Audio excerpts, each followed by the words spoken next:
y un 14,2% aumentó la pobreza durante 2020 en Chile. Así lo indica un estudio de la CEPAL donde se presenta el panorama social para América Latina.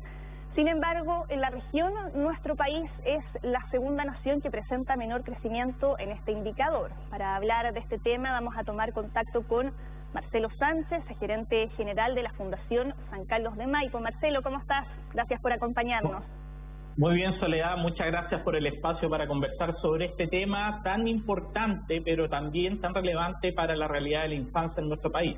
Sí, ya me interesa precisamente que nos centremos en el tema de la infancia, porque los niños y niñas están entre los grupos que se han visto más muy vulnerables producto del aumento de la pobreza, pero estas cifras que mencionábamos recién, con el aumento de la pobreza, pero al mismo tiempo, si nos comparamos con el resto de la región, no estamos ahí tan mal posicionados. ¿Cuál es la lectura que ustedes hacen desde la Fundación sobre estas cifras de la CEPAL?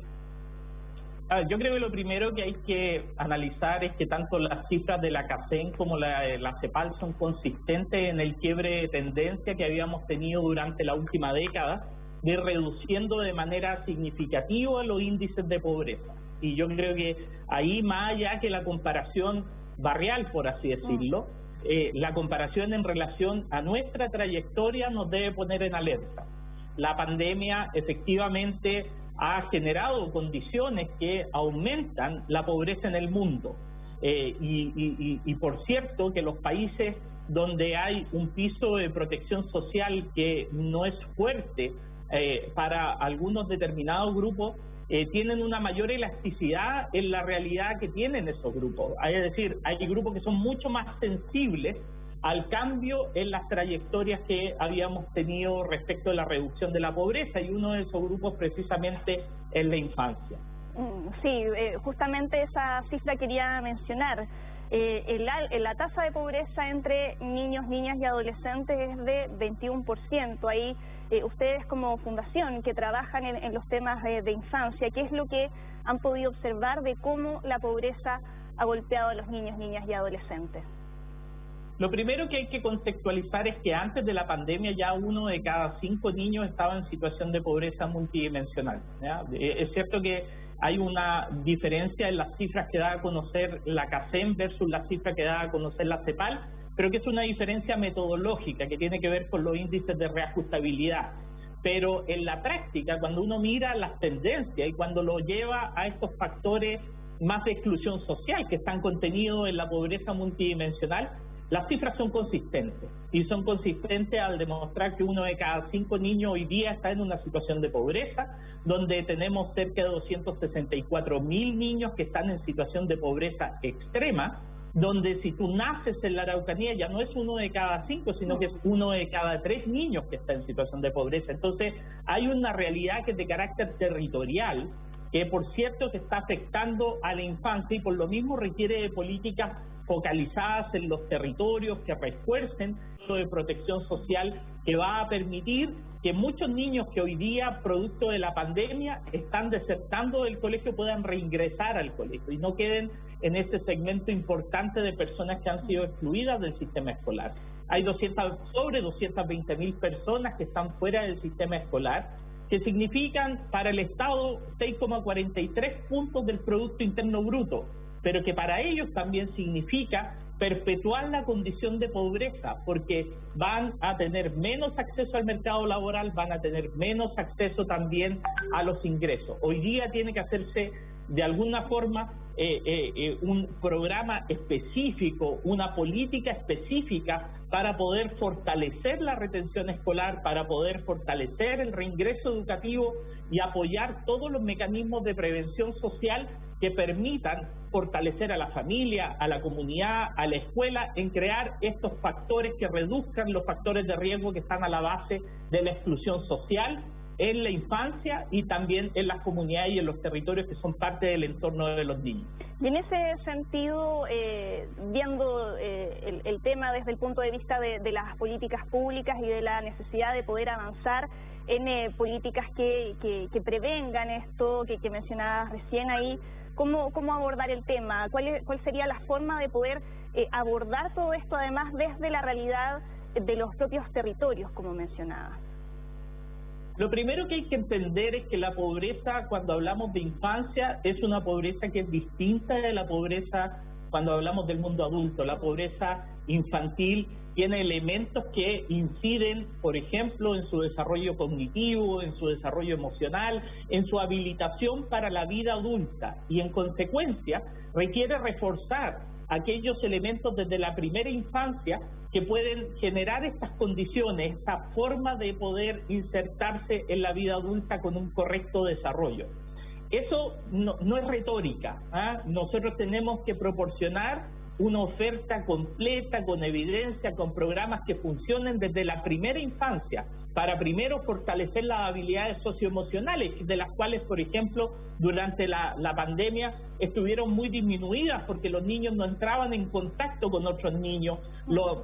Durante la primera infancia y durante la adolescencia, la plasticidad cerebral es mayor y, en consecuencia, los niños necesitan estar en contacto con otros niños para formar su identidad, para resolver sus conflictos, etcétera. Y por lo tanto se requiere una batería de programas, de instrumentos que fortalezcan las habilidades socioemocionales que se han perdido durante este tiempo. Un segundo elemento es fortalecer las capacidades cognitivas, que eso más o menos de alguna forma siempre está en lo prioritario de la vuelta a clase, es decir, oye, vamos a trabajar el tema del lenguaje, vamos a trabajar el tema de las matemáticas, etcétera. Pero ojo, o sea, acá hay elementos de salud mental que tienen que estar a la base y que tienen que ser previos incluso de que fortalezcamos las capacidades cognitivas, porque tal como te decía, las habilidades socioemocionales son básicas para aumentar la plasticidad cerebral, que también los va a habilitar para el desarrollo cognitivo. Por otro lado, tenemos que fortalecer aquellas condiciones que permitan que los niños no estén desertando del colegio ni se estén involucrando, por ejemplo, en el trabajo infantil que es sometido bajo riesgo. La pobreza está directamente relacionada con el aumento del trabajo infantil y nosotros lo hemos constatado en los espacios de informalidad, tanto en el comercio, en las colas de las ferias, etcétera. Es decir, se requiere que tengamos dispositivos también de protección social efectiva, por ejemplo, en las familias, contraprestaciones monetarias para que los niños sigan estudiando en el colegio, para que los niños no estén tentados precisamente porque está la necesidad de llevar un ingreso adicional a la casa que hoy día no está. Entonces, se requiere una batería de protección social, se requieren transferencias monetarias importantes para fortalecer los recursos de las familias, pero también se requiere programas preventivos basados en la evidencia que fortalezcan las habilidades familiares, las capacidades de crianza, fortalezcan las habilidades para la comunidad de ser un factor protector, ayuden a las escuelas a tener buenos programas curriculares para el reingreso educativo, para desarrollar competencias de los profesores para el reingreso de los niños a clase, para preocuparse también de situaciones que se pudieran haber dado en el contexto de la pandemia, tanto de retrasos cognitivos, retrasos motores, etcétera. Todos los elementos que son necesarios cubrir, que también deben estar interviniendo por parte del intersector salud, vivienda, educación, desarrollo social, etcétera. Sí, Marcelo, me acordé a propósito de lo que mencionabas de uno de los efectos que ha tenido la pandemia y que se conoció hace muy poco, es que por primera vez en 10 años los escolares que trabajan aumentaron. Este fue un último informe del Ministerio de Educación, lo que da cuenta y de parte de los efectos que se han visto y de cómo ha golpeado a ese sector de la población. Ahora, dimensionando un poco el impacto que esto ha tenido, ¿cuánto tiempo podría tardar en recuperar todo esto, en volver o mejorar la situación de cómo estaba en comparación a antes de la pandemia? Sole, acá lo importante es que estas cifras que nos ha mostrado la CEPAL significan un retroceso de cerca de una década en la trayectoria que nosotros veníamos trayendo en la reducción de la pobreza. Por lo tanto, aquí hay que poner una atención importante. Nosotros necesitamos retomar la senda del crecimiento económico que nos permita hacer frente a esta situación de mayor aumento en la pobreza por ingreso.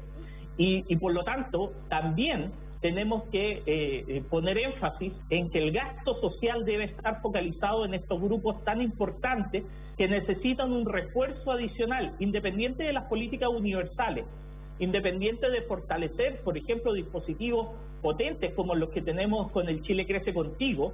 Se requiere un refuerzo especial en una población específica. Por ejemplo, el caso de los niños que están hoy día en situación de extrema pobreza. Niños que hoy día además están abiertos a otro tipo de vulneraciones. Fíjate que la puerta a las vulneraciones más graves que tienen los niños es en la pobreza, está en la pobreza. Ahí comienza el trabajo infantil, ahí comienza la deserción escolar, ahí comienza el involucramiento delictivo por parte de bandas criminales que aprovechan que el niño deserta del colegio o que necesita recursos, etcétera. Ahí comienza también el abandono del hogar y otro tipo de situaciones que hace que estén en situaciones de mayor vulnerabilidad de manera permanente. Por lo tanto, la autoridad tiene que poner foco en los niños que están en situación de extrema pobreza y de extrema vulnerabilidad y trabajar con una protección reforzada en ese grupo y hacerlo con programas que tengan resultados, que se comprometan con la evidencia de esos resultados, hacerlo de manera oportuna, que lleguen los territorios, fortalecer la gestión de lo que van a hacer las oficinas locales con modelos preventivos que tengan evidencia y que tengan resultados, que se instalen y que ayuden a cambiar estas trayectorias. Fíjate que como Fundación Maipo nosotros trabajamos con el modelo Comunidades que se Cuidan, que tiene más de 30 años de evidencia internacional en la reducción de conductas problemáticas, 6 conductas problemáticas. Y lo que se logra con eso es que por cada peso que tú inviertes, por cada dólar que tú inviertes en el modelo, tú retornas $5 en menor uso de cárceles, en menor uso de hospitales. Por Dios, ¿qué significa eso? Significa que cuando alguien no cae en la cárcel o no cae en los hospitales, simplemente se empieza a proteger de mejor forma frente a la pobreza.